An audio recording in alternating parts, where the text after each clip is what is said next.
had the control over everything and that they'd use any and all means possible. So now what's ended up happening is they've also got the witness groups, your Crime Watch and this and that. They follow us as well because, of course, this has went from the corporation to all the local departments, because I guess that was the being stopped at Country Road was to teach us lessons about speaking out about corporations. And as a result, now the police officers are involved, and because they were reprimanded, now they're in blue line or whatever they call that, where they protect each other, is being used against us as well. And they've used the various gangs and whatnot that they can muster together to further that along, which includes the Freemasons and whatnot, the Boilermakers Union. I've seen electrical companies, I've seen cement companies, I've seen you name it. But it generally boils down to one huge union. So yeah, it's mob stalking basically. Well, you had mentioned that you thought if you walked away, it would end. And I know many victims think that at the beginning. I know I thought, if I'm just quiet about this, they'll go away. They had their fun. They don't go away, is what I found out. No. They taunt you more and more, and what I found out is my coming out on the edge has really upset them, and they do their best to keep me from doing that because they don't want people to know that this is what I believe is a network of criminals worldwide. And I believe a lot of cult groups are involved in Satanists and Freemasons, New World Order, anyone on the dark side. They seem to be networking and connecting and trying to punish people who are good for living their life by the book that we were raised by, to follow orders.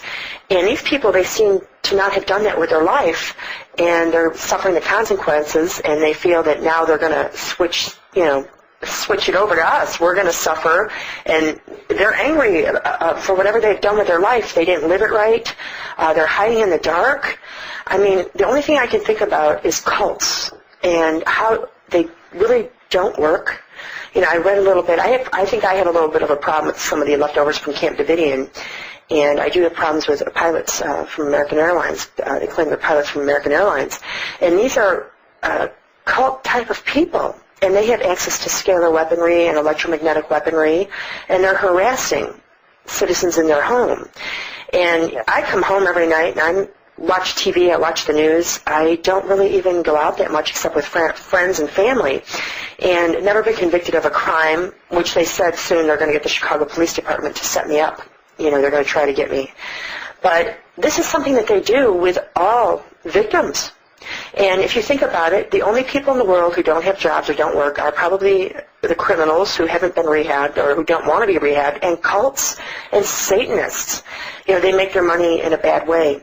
And we go to work every day, or we raise our families, and it takes time to do this. And they don't do that. They don't operate the way we do. So they have 24 hours a day, time on their hands. They get funding from corporations, or in my case, I know the CEO is behind my stalking. I figured that out already. And other people who are dissenters from our way of life. Yeah, I do agree. I think a lot of people here are naive to what's going on, and that they don't see the network working around them. And I guess I very much worry about what's going to happen next in society. Well, it does look very bleak, because I was on Truth Brigade Radio a couple of weeks ago as a guest speaker, and a caller called in, and he said there's over 7 million victims in the United States alone right now. And that doesn't, that's just the United States. That's not in Canada. I hear from Canada all the time, victims all over Canada, and I hear from New Zealand, Lebanon, Trinidad, Iran. I hear from people in China. I heard from someone in Switzerland the other day. It is a global problem. Yes, yes. I actually had one of my stalkers tell me that she had 300,000 people in the city of Calgary that had her back. So is that supposed to be the number that she's put on the table to say that that's how many people are operating on the dark side of things in Calgary, Alberta? Well, it's very frightening, because I think a lot of these people are easily led for whatever reason, you and I and other victims aren't going along with the program. So we're being targeted. And I think what's happening is a lot of these people who are falling victims to this are somehow being mind controlled and don't realize it. For whatever reason, they're not fighting this and they go along with it, or they've been talked to and lied to and maybe they're gullible and they go along with it, or maybe they're afraid to go against it. Yeah, I think there's a lot to be said for the witness groups, the community watch groups not being aware that they're being fed a storyline and they don't understand or don't realize that they're actually falling trap to the program without realizing it. They think they're doing something good when actually they're in the process of harassing people that they have no business to be bothering. I think, too, they find people in a vulnerable state, like these young kids here with the Colorado shootings. You know, the poor kid, he had a lot of problems. I guess he had just lost his girlfriend and some other things had happened. And he said he had heard voices for 5 years prior to the shooting. And most gang stalking victims have the microwave voice-to-skull communication hearing. And he said the voices prompted him. And then there was a shooting at Northern Illinois University the other day, and 5 people, I think, were killed on campus there. I think a lot of these things could be connected to these type of people who are playing on people who are vulnerable at the time or naive or who are just afraid.